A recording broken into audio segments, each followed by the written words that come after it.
بسم اللہ الرحمن الرحیم۔ کیا آپ جانتے ہیں کہ لوگوں کے ظلم و زیادتی کے باوجود بھی اسلام نے معاف کرنے کا حکم کیوں دیا ہے؟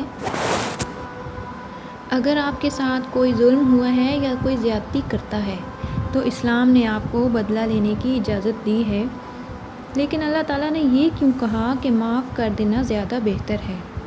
احادیث میں بدلہ لینے سے زیادہ معاف کرنے پر زور دیا گیا ہے، کیوں؟ کوئی تو وجہ ہوگی نا جو اللہ تعالیٰ نے معاف کرنے کو پرائیورٹی دی ہے۔ آئیے ہم مل کر وہ وجہ ڈھونڈنے کی کوشش کرتے ہیں۔ قرآن کریم کی ایک آیت اس لحاظ سے بہت زیادہ اہم ہے اور اس کا پس منظر، اس کا ایک ایک لفظ ہمیں ہدایت دکھا رہا ہے۔ سورۃ النور کی آیت نمبر 22 میں اللہ تعالیٰ فرماتے ہیں، اور جو تم میں سے صاحب فضل اور کشادہ حال ہیں وہ اس بات کی قسم نہ کھائیں کہ وہ رشتہ داروں، مسکینوں اور اللہ کی راہ میں ہجرت کرنے والوں پر حرص نہ کریں گے۔ انہیں چاہیے کہ وہ معاف کر دیں اور درگزر سے کام لیں۔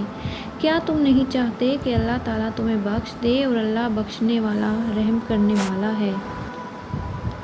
اللہ تعالیٰ نے یہ آیت نازل کر کے ابو بکر رضی اللہ عنہ کو ایسی قسم کھانے سے کیوں منع کیا اور حکم دیا کہ معاف کر دیں، حالانکہ ان کی کتنی دل آزاری ہوئی ہوگی کہ ان کی پاک اور معصوم بیٹی پر کس کس قسم کے الزامات لگائے گئے، اور ان کے اپنے رشتہ دار جن کا وہ بیٹوں کی طرح خیال رکھتے تھے وہ حضرت عائشہ پر تہمت لگانے میں پیش تھے۔ کیا ان کا دل نہیں دکھا ہوگا؟ کیا ان کو اذیت نہیں پہنچی ہوگی؟ اور کیا ان کا غم اور ان کا دکھ آپ کے غموں سے کم ہوگا؟ کیا آپ کو پتہ ہے کہ اس آیت کے نازل ہوتے ہی ابو بکر رضی اللہ تعالیٰ عنہ نے کیا کیا تھا؟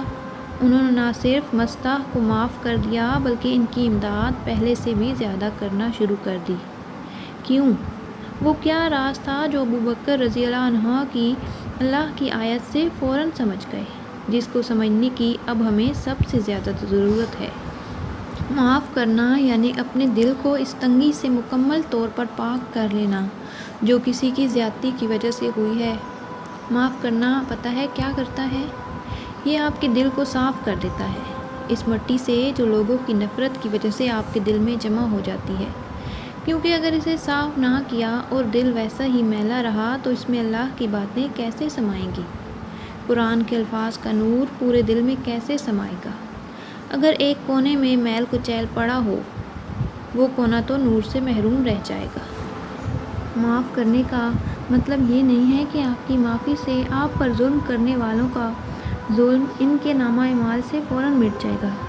معاف کرنے کا مطلب یہ بھی نہیں کہ آپ سب کچھ بھول کر دوبارہ آپ پر ظلم کرنے والے انسان کو دوست بنا لیں۔ معاف کرنا کچھ اور ہے۔ آپ معاف کرتے ہیں اور اگلا پھر وہی سب کرتا ہے۔ آپ پھر معاف کرتے ہیں اور یہ ایسے ہی چلتا رہتا ہے تو آپ کو لگتا ہے کہ اللہ یہ سب نہیں دیکھ رہا۔ آپ کو لگتا ہے کہ آپ کے بار بار معاف کرنے سے وہ ناواقف ہے۔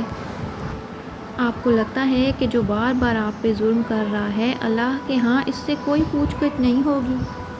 ہوگی، بالکل ہوگی، اور اللہ تعالیٰ انصاف کرنے والا رب ہے۔ آپ نے تو معاف کر کے ان فکروں سے خود کو آزاد کرنا ہوتا ہے کہ آپ نے اپنا معاملہ اللہ کے سپرد کر دیا ہے۔ اب آپ پر ظلم کرنے والے کے ہر ایکشن کا ری ایکشن اللہ کے ذمہ ہے۔ اب آپ اکیلے نہیں ہیں، اب آپ کے پاس بہت اسٹرانگ پاور آ گئی ہے۔ آپ کے پاس اب اللہ کا ساتھ آ گیا ہے۔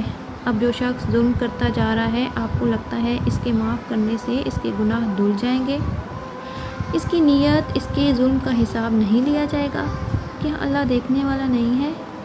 کیا اسے اس سب کا علم نہیں؟ تو اللہ تعالیٰ یہی بتا رہے ہیں نا کہ ہمیں معاف کر کے آپ دوسروں کے لیے آسانی نہیں کر رہے ہوتے، بلکہ دراصل آپ اپنی ذات پر احسان کر رہے ہوتے ہیں۔ آپ محسنین بن رہے ہوتے ہیں، آپ ایمان کے سب سے اونچے لیول پر جا رہے ہوتے ہیں، احسان پر جا رہے ہوتے ہیں۔ آپ کی آخرت میں درجات بلند ہو رہے ہوتے ہیں اور آپ کی جنت گارنٹیڈ ہو رہی ہوتی ہے۔